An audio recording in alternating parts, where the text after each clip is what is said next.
Hey folks, welcome back to my channel, Relationship Haven. My name is Gary, and I hope you're all having a lovely day or evening wherever you are.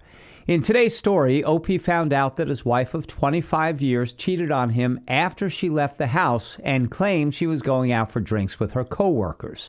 His wife then never returned until late afternoon the next day. OP then confronted his wife, who told him the shocking news about what happened the previous night. In today's second story, OP found out his wife cheated, then immediately left a goodbye letter on the table for her to let her know that he found out. Now, let's get into today's stories. So last week, my wife told me she was going out for drinks with a female friend from work. They go out once a week or so, multiple times a week, on occasion. A little background, we have been together for 25 years at this point. My wife dealt with pain pill addiction for many years. She spent the last 15 or so on another addictive med that kept her out of withdrawals. She recently got off of that and has taken to drinking all day now. She has admitted to me that she slept with her ex-husband not long after we met, but not to anything else. She told me before about all the times she cheated on her ex and that she would take it to the grave before she ever admitted it to him. She only told me about sleeping with him to hurt me at the time. Anyway, there's another guy that is actually the father of her niece that she had a relationship with before he got with her sister. I know this and have known for years because I saw their emails. At that point, she felt compelled to tell her sister about their relationship so that she didn't find out on her own.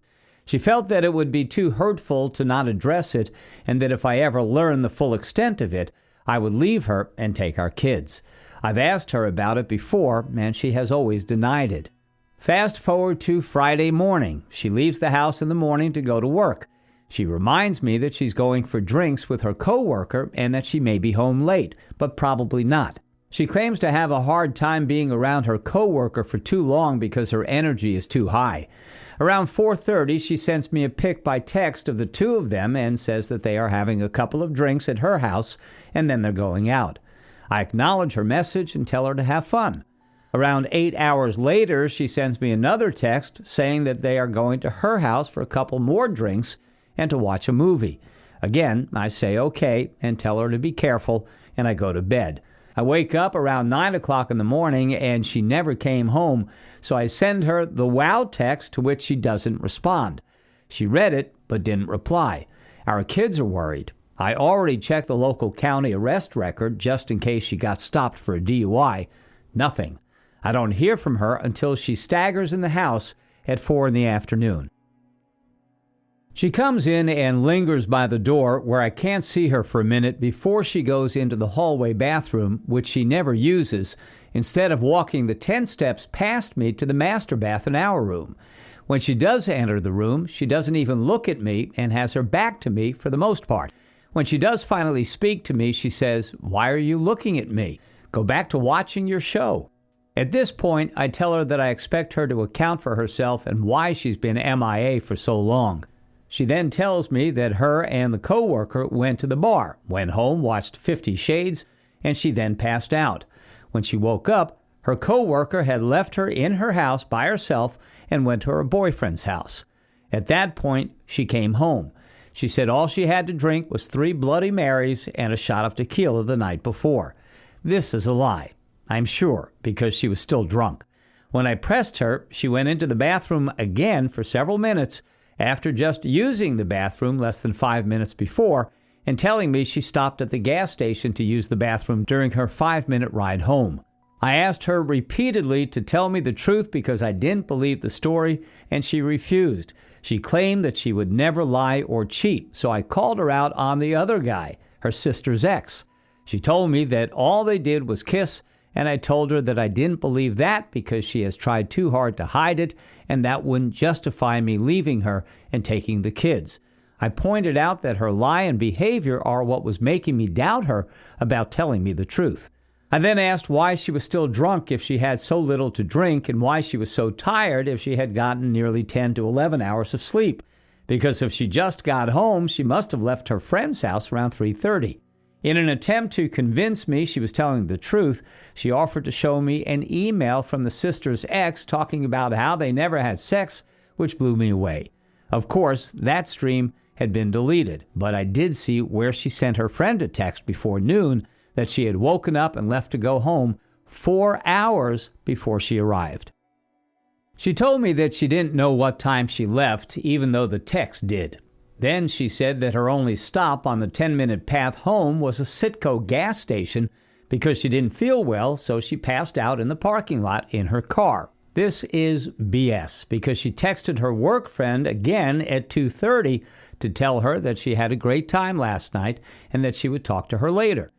I continued to ask her where she had been and what she had been doing, to which she offered that she bought $25 worth of cocaine, which gave her about 3 lines, and she was afraid to tell me. I told her that that still didn't explain what she did the night before and where she was for the 4 hours between leaving her friend's house and getting home, or why she was so tired if she had gotten so much sleep, and finally, why she was still drunk the following evening. Her response was, "If you don't believe me, I don't care." At that point, I dropped it because I obviously wasn't getting anywhere, and she proceeded to sleep for like 10 hours. While she was asleep, I went to Citgo and gave them a story about her car being hit while she was parked there, not feeling well, and asked them to review the tape, but there was no sign of her car sitting in front of the store for 3 to 4 hours. The next day, she apologized for anything mean she may have said and that she drank too much, since all the time from leaving her friend's house and getting home 4 hours later was gone. She also offered me sex, which she never does, but has said nothing else about it. Today, Monday, it's obviously still on my mind, and she asked me, "What now?" And I didn't respond. I'm not stupid, so it seems obvious to me that there were some activities going on that she doesn't want me to know about, especially since she threw out cocaine to try and get me to stop questioning her. I figure with that tactic, the rest of her night must have been a doozy. OP, here are my thoughts on the situation. To me, personally, it sounds as bad as you imagine it to be. Here are the steps I would take if I were you. First, send her to her parents or any close family and explain to them why you're sending her to them. Then, take this time to find her coworkers' contact info without getting it from your wife. Contact her and get the exact details of the night together and when they both departed from each other. After that, request your wife to write down a precise timeline of the missing hours, as well as let you know who her drug dealer is. Chances are, if she has a regular dealer, she could be exchanging services for the product. The last step is she needs to get an STD test and tell you the results. I wish you the best of luck, OP. Now, let's get into today's second story. I am writing this as a bit of journaling exercise and maybe for some support from people who have been through the same. Thanks for being so welcoming. We have been together since 2015, and early on I planned for this to be a lifelong relationship. It was rocky along the way, and this is part of the reason I never managed to propose. However, there is still a very mature ring fund, which will go somewhere else now, I'm sure. Around 2019, I began to think that maybe our relationship was not going to be like I had imagined it. We fought a lot, nothing physical, of course, just disagreements and mutual pouting and discontent. Our sex life dropped off significantly after 2016 for medical reasons, and it never really seemed to recover. In June of last year, we had a big discussion where she said, in many words, that I did not satisfy her. I had never satisfied her, and the thought of me in bed made her sick. It was very upsetting at the time, and in hindsight, I should have called our relationship then, but we decided initially that we would try to work our way through our problems. And we also ended up having a 4-month COVID lockdown shortly afterward, so I didn't want to throw her onto the street or anything. Around September, I discovered she had been sexting some guy overseas, a total breach of trust. But I decided I would bracket it because there was nothing physical, and even though we never discussed it openly, I thought she knew that I knew. I never approached this directly, but we eventually decided we would go to couples therapy. I discovered yesterday that she slept with another man in November last year while she was out of town on a short holiday. Some random she met online, and I presume she had been chatting with for a few weeks at least. I didn't care to ask for the exact date, but it was either shortly before or shortly after our first couples therapy session. When she went to work today, I left a note on the table saying goodbye, packed a bag, and went to my parents' place for a few days. This evening after she came home, we had an hour-long text-only discussion where she took responsibility for everything, promised to change, and asked if I would come back. I appreciated her honesty. I believe everything she has said. This is completely unlike her, something she acknowledged, and she is affected by both mental illness and gruesome sexual trauma as a child and young adult. But I said that this was a hard barrier for me, and I would not consider coming back even if we continue to seek couples therapy for this issue. I said I would consider going back to our therapist to work through the breakup process as we had discussed this previously in one of our sessions, and I can see how it could be helpful. It is also something our therapist has worked on. Even if we could make our way past this and she found a way to fix herself, it would always be a part of our past and something I would never be able to reconcile myself with while we were in a relationship. I don't fully believe that there has only been one other man. I asked how many other people she has had sex with during our relationship, and she said one, but I think this might have been a very strict definition of sex, and that she has been emotionally and physically cheating with several other men over at least the past 6 months, and even up until now. She said that this is a part of her life that feels like it's without consequence, and although that is obviously wrong, I can understand what she is saying. Anyway, the number doesn't matter. One is one too many. I feel very dirty for how I found this all out, especially since I was going by a gut feeling, but I feel partially vindicated by my gut being right. I don't know if I can shake this feeling of shame for having been able to discover this, even though it is for the best that I know and that we separate. I will likely be moving my appointment with my own therapist forward a few weeks to help with where I go from here. I don't quite know how she moves on from this, but I am trying my best to focus on myself. I don't know what I will do with myself yet because so much of who I am, what I do, what I'm like, revolves around what we were. I picked up my guitar for the first time in a few months and couldn't do much with it. I don't play as much now because I felt embarrassed playing around her. Not her fault. She was always very encouraging of all my creative pursuits. I have a few friends, but I am both a very reserved person and also someone who gets lonely easily. I might need to house share because I don't know if living alone is a good idea for me right now.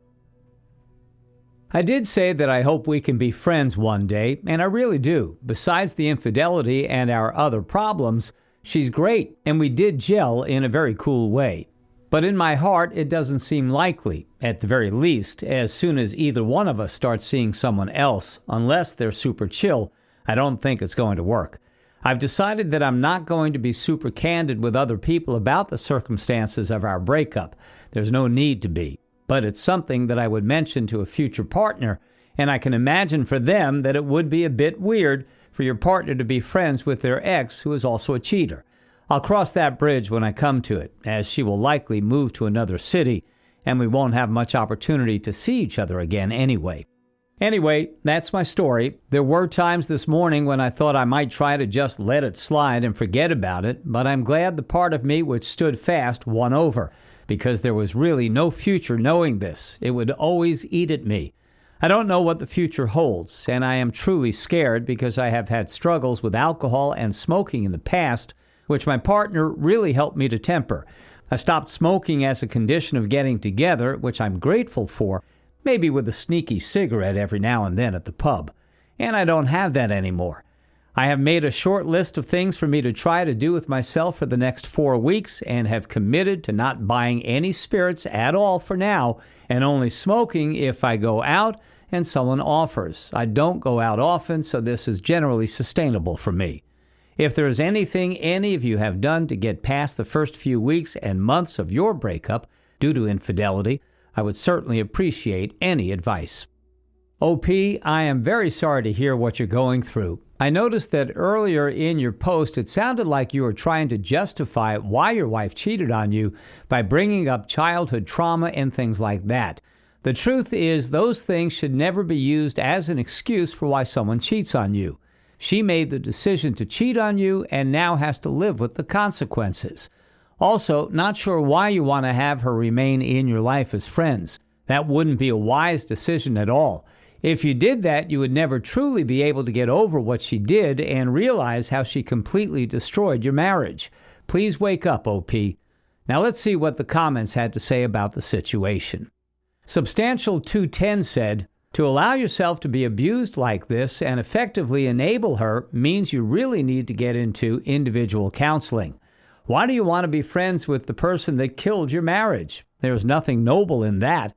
Cut her out of your life and cauterize the wound. She took a dump right in the middle of your plate. For the love of God, show a little dignity and rinse her from your life.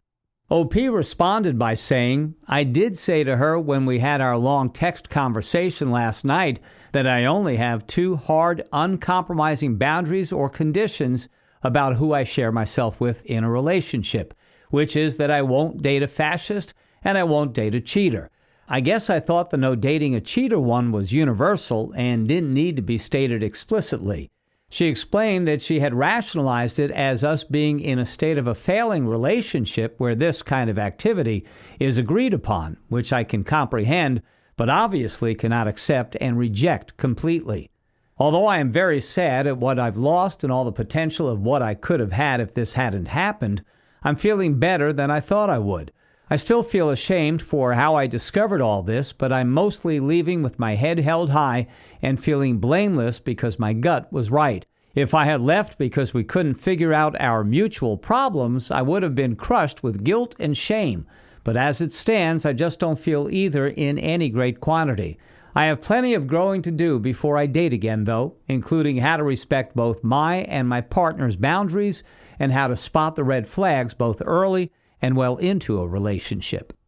Thanks for taking the time to listen to today's stories. Don't forget to like and subscribe if you haven't already done so, and comment below on what your thoughts are on today's stories. If there's a story you would like to share with me about your own situation or someone else's, then please do not hesitate to contact me. Take care, everyone.